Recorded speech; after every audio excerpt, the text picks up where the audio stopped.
Bonjour à chacune et chacun d'entre vous, je suis heureux de vous retrouver pour ce 14e dimanche du temps ordinaire de l'Église et pour cette nouvelle prédication que la paroisse de Brest et du Nord Finistère a le plaisir de vous proposer.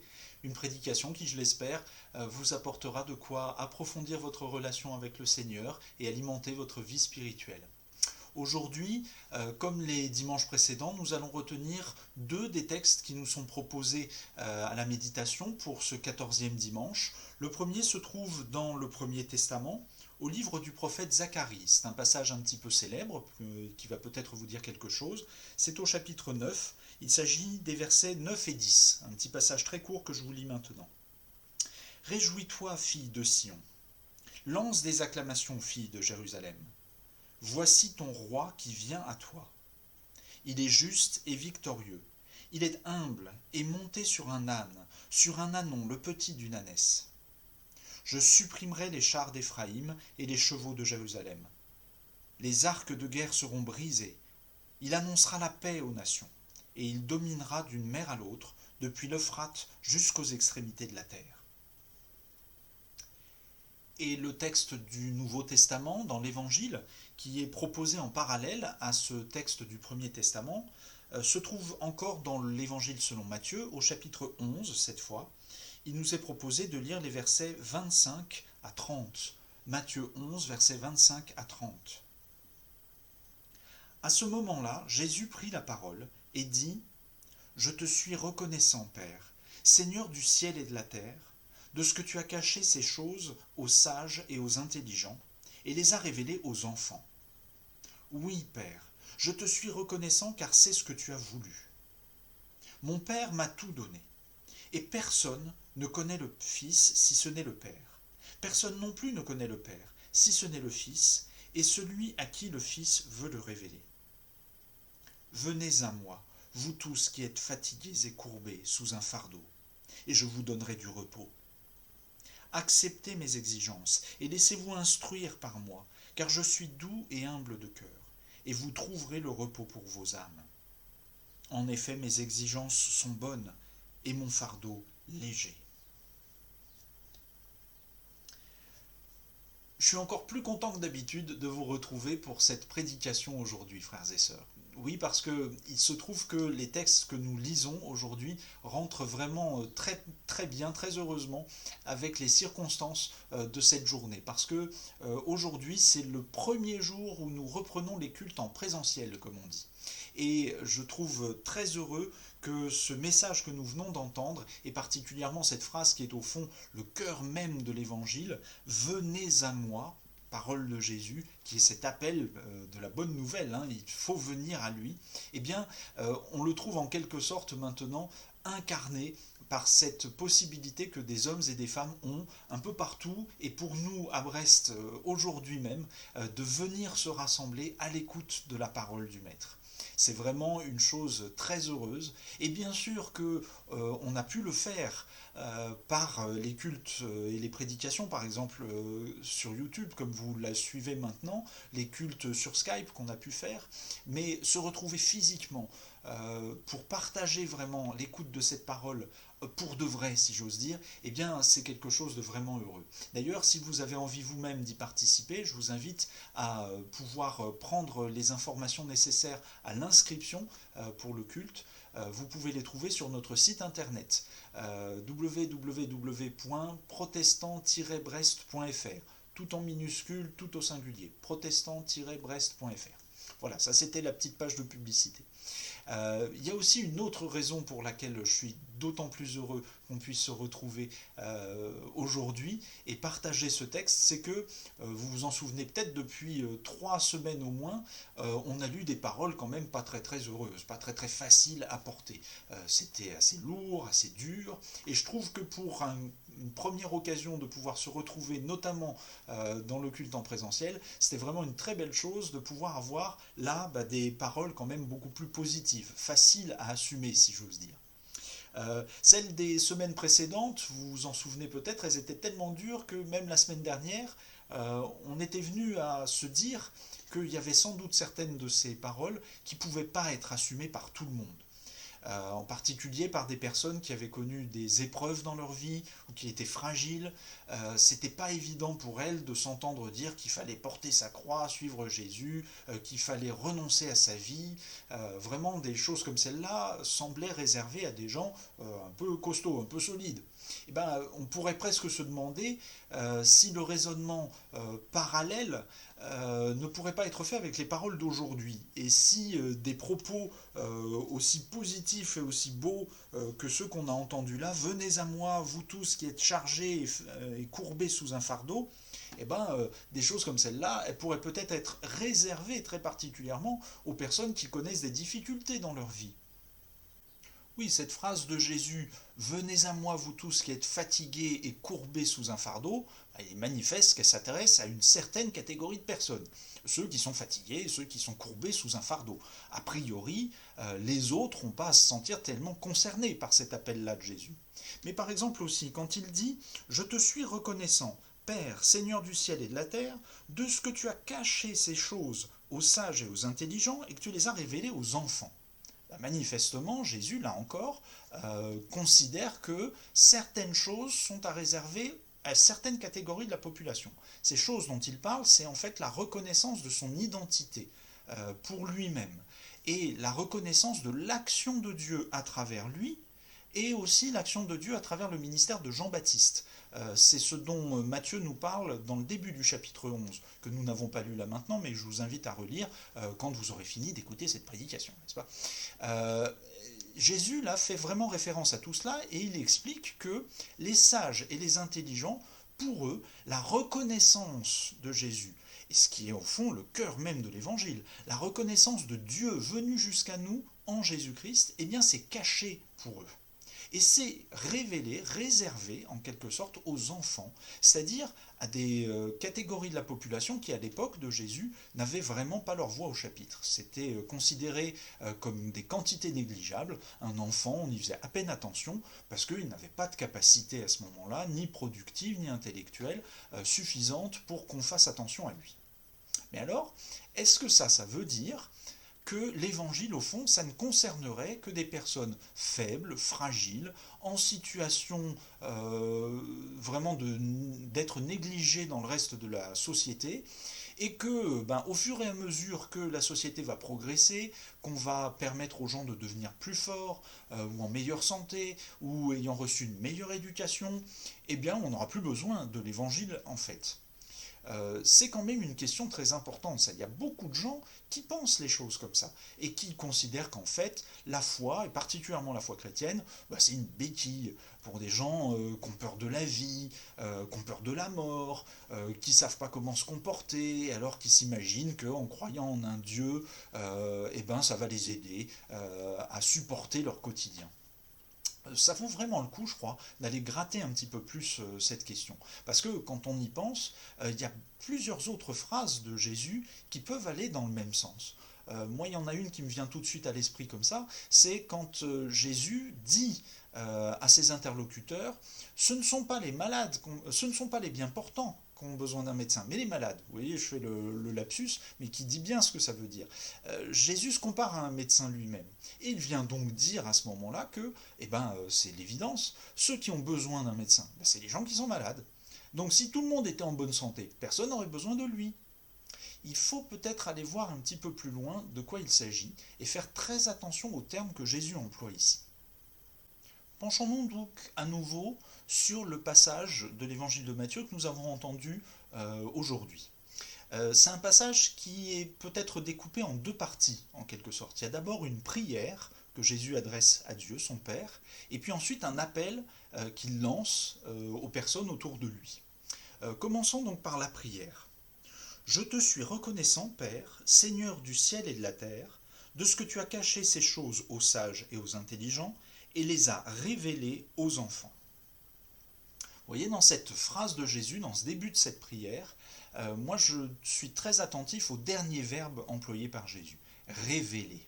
Je crois qu'il est vraiment extrêmement important à souligner ici. Je ne sais pas si vous le savez, mais en fait, ce verbe en grec, il se dit apocalypto. Tiens donc, ça doit peut-être vous dire quelque chose, ça, Apocalypto. Ben oui, ça sonne comme le nom du dernier livre de la Bible, Apocalypse. C'est exactement ça. L'Apocalypse, le dernier livre de la Bible, avant d'être la description d'événements complètement terribles et affreux qui vont se passer, c'est d'abord une révélation, c'est-à-dire le dévoilement de quelque chose qui était caché. Ce dévoilement, il n'est pas le fait de la personne qui a la révélation.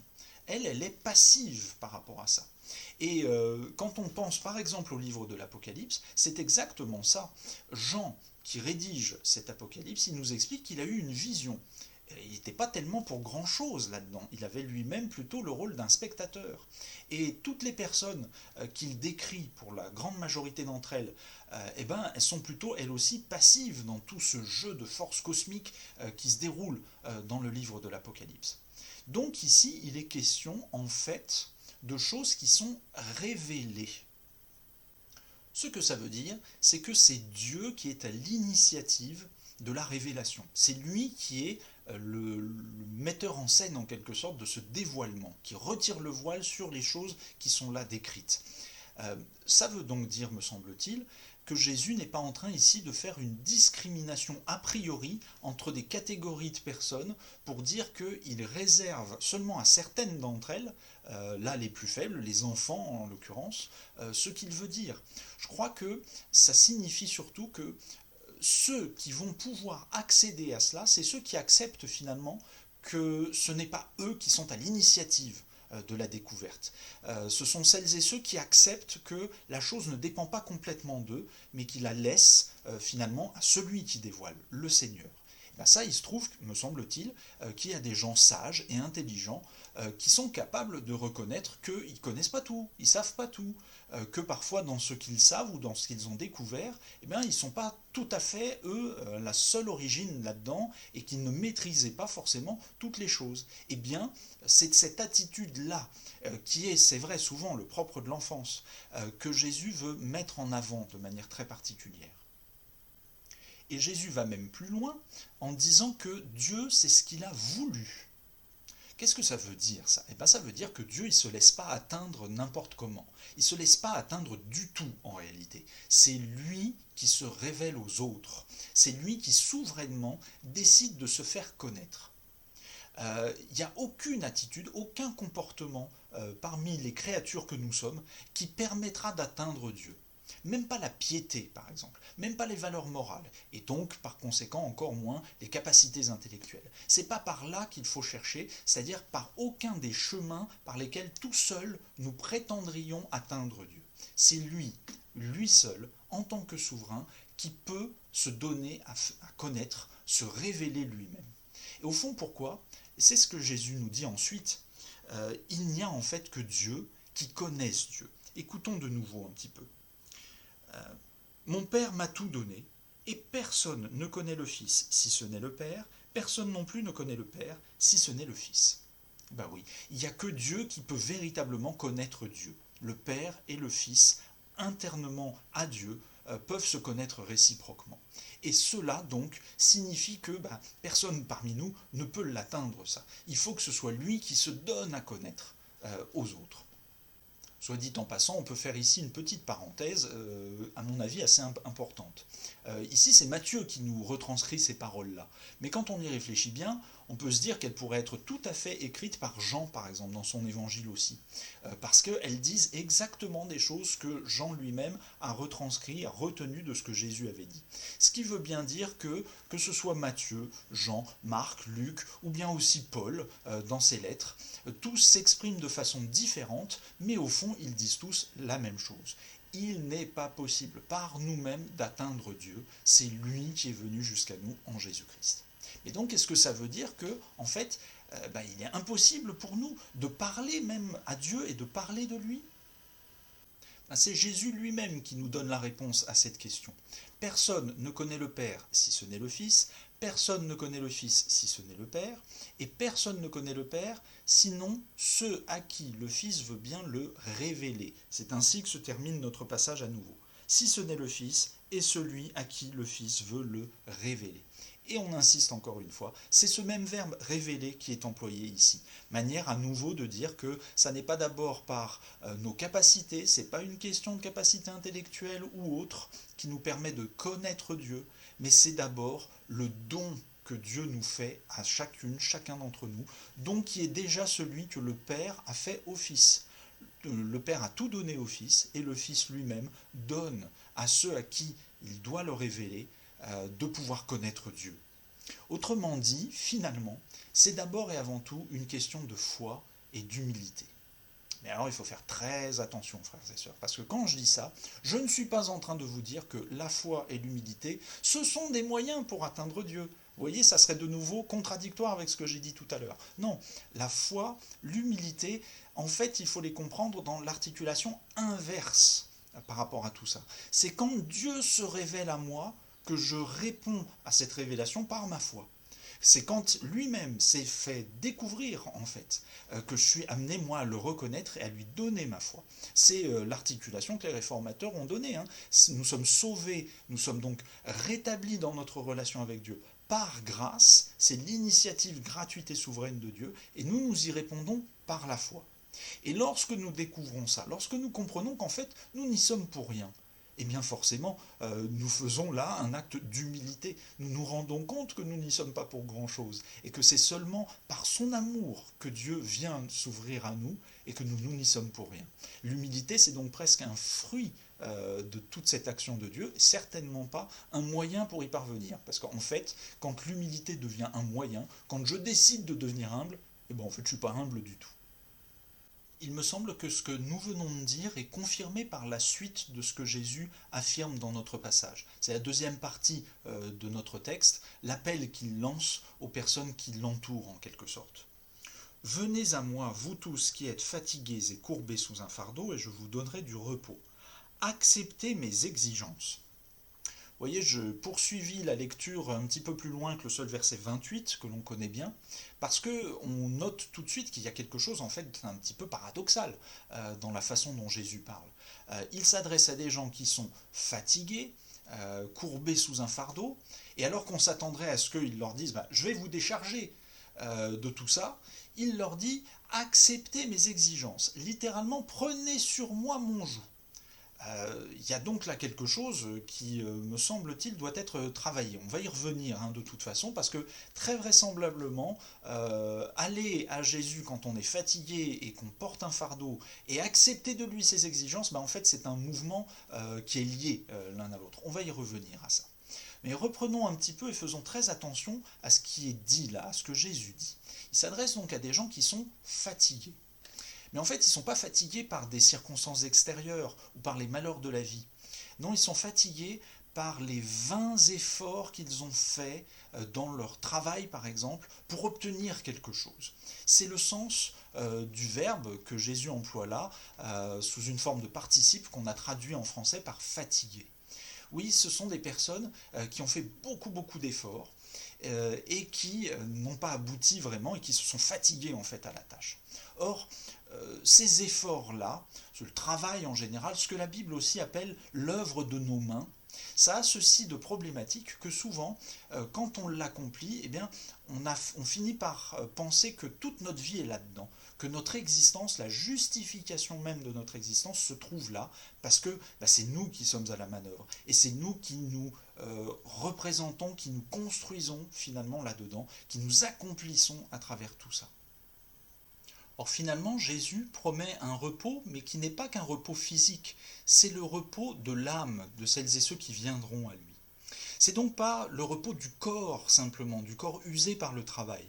Et je crois que cela veut dire qu'on peut élargir la fatigue dont Jésus parle, à laquelle il fait référence, pas seulement la fatigue des efforts en vue d'obtenir quelque chose par le travail, mais la fatigue de toutes les situations dans lesquelles nous nous enfermons sur nous-mêmes en pensant que la situation dans laquelle nous sommes, eh bien, elle fonde notre identité par nous-mêmes. Et c'est nous qui cherchons là à trouver en fait une justification par nos propres efforts. Je crois qu'on pourrait presque filer la métaphore à travers des situations très très variées que peut-être vous pouvez rencontrer, mais que déjà rien que dans le ministère de Jésus on pourrait retrouver. On pourrait imaginer Jésus disant: venez à moi Simon et Pierre, vous qui avez travaillé toute une nuit sans rien prendre comme poisson. Venez à moi, femme samaritaine, qui pensez trouver et combler votre besoin d'affection dans des relations successives avec des hommes qui sont sans lendemain. Venez à moi, vous le paralytique, paralysé depuis tant d'années que vous vous en souvenez plus et qui restez dans ce statut de victime-là et de paralysé. Venez à moi, l'homme riche, qui pensez que toute votre identité dépend de ce que vous possédez. Vous voyez, il y a plein de façons possibles d'entendre se fatiguer là. Et je crois que chacune d'entre nous, nous avons la possibilité de le prendre en fait pour nous-mêmes. Pour peu que nous soyons capables de reconnaître ce qui est pour nous le fardeau. Quel est le nôtre personnellement. Et que nous soyons prêts à ce moment-là aussi à accepter de déposer ce fardeau. Tant il est vrai que souvent, ces fardeaux-là, eh bien, on y est tellement attaché qu'on pense que c'est notre identité même, et que l'idée même de venir à Jésus pour à un moment donné abandonner ce fardeau, c'est presque aussi effrayant que se lancer dans un inconnu aussi terrible que la mort elle-même. Mais rappelons-nous alors aussi ce que Jésus a pu dire et que nous avons entendu la semaine dernière dans le passage de l'évangile de Matthieu du chapitre 10 de cet évangile que nous avons entendu la semaine dernière. Celui qui ne prend pas sa croix et ne me suit pas n'est pas digne de moi. Celui qui conservera sa vie la perdra, et celui qui perdra sa vie à cause de moi la retrouvera. Vous voyez, frères et sœurs, je crois que en fait, Jésus redit la même chose que ce qu'il a dit précédemment et que nous avions entendu nous la semaine dernière. Mais il se trouve que là, il le formule d'une façon quand même, en effet, beaucoup plus positive. Et le caractère positif, moins tragique au fond, de ce que dit Jésus là, tient à deux choses principalement. D'abord au fait que si nous sommes suffisamment humbles pour oser d'abord assumer notre croix, notre fatigue, ce qui nous pèse sur nous-mêmes, le problème quel qu'il soit, si nous osons le regarder en face et si nous osons le rejeter, s'en défaire complètement, au risque de penser que c'est toute notre vie qui va tomber là-dedans, eh bien, à travers cette humilité-là, parce que fondamentalement, derrière, c'est ça qui se joue. Accepter que, eh ben oui, ma vie, elle ne dépend pas de ce qui vient de moi, quand bien même c'est quelque chose de lourd, quand bien même c'est quelque chose qui me fatigue, tant que je veux en rester le maître, eh bien je vais me crisper dessus et ne pas oser vouloir le lâcher. Eh bien, si j'ai cette humilité de dire mais non, c'est pas moi le maître de ma vie, et si je dépose cela, alors il peut m'être donné de reconnaître le vrai humble, Jésus-Christ. Parce que c'est ce qu'il dit lui-même, je suis doux et humble de cœur. Cette humilité à laquelle il nous appelle, c'est d'abord le moyen de pouvoir discerner sa présence dans nos vies. Puis il y a une deuxième raison qui me semble être une des vérités les plus grandes de l'Évangile. C'est que lorsque nous faisons ce mouvement-là de se déprendre de ce joug, d'oser le déposer, pour prendre celui que Jésus nous propose, qui est l'observation de ses commandements, de ses exigences, qui sont cette humilité et cette lucidité par rapport à notre état de faiblesse et de pécheur, lorsque nous posons tout ça pour prendre le reste, eh bien nous nous rendons compte que Jésus, lui, assume notre croix à nous, notre joug à nous. Il le prend sur lui et il nous en libère définitivement. Cette substitution, parce qu'en fait c'est de ça dont il s'agit, le fait que nous nous déchargions de tout le poids qui nous fatigue, qui nous obsède sur Jésus et que nous prenions finalement son joug à lui pour nous, à notre bénéfice, eh bien ça ne peut être que l'œuvre de Dieu, l'œuvre du Créateur, l'œuvre du Tout-Puissant qui est en même temps si humble qu'il est venu jusqu'à nous se révéler en Jésus-Christ pour justement nous décharger du fardeau de ce péché qui en fait nous centre sur nous-mêmes seulement. Nous nous ouvrons à lui et alors il nous libère. Je crois que c'est comme ça que fondamentalement nous pouvons comprendre en quoi Jésus a accompli la prophétie que Zacharie donnait tout à l'heure, que nous avons entendue au chapitre 9 de son évangile. Et je voudrais vous proposer pour terminer de réentendre cette prophétie actualisée en quelque sorte pour chacun d'entre nous à la lumière de ce que Jésus-Christ vient faire. Réjouis-toi, ma sœur. Lance des acclamations, mon frère. Voici ton roi qui vient à toi. Il est juste et victorieux. Il est humble et monté sur un ânon, le petit d'une ânesse. Il vient à toi. Il vient te libérer. Il vient enlever le joug qui pèse sur tes épaules, celui que tu t'es infligé toi-même, pour quelque raison que ce soit. Quel que soit ce joug, il le prend pour lui. Il se révèle à toi dans cette humilité, quand tu acceptes toi-même humblement, de vouloir laisser maintenant ce joug être porté par quelqu'un d'autre, ne plus te justifier toi-même, mais recevoir la justification de ta vie de lui. Il est doux et humble de cœur. Il vient te libérer, enlever tout ce qui pesait dans ta vie. Ainsi soit-il.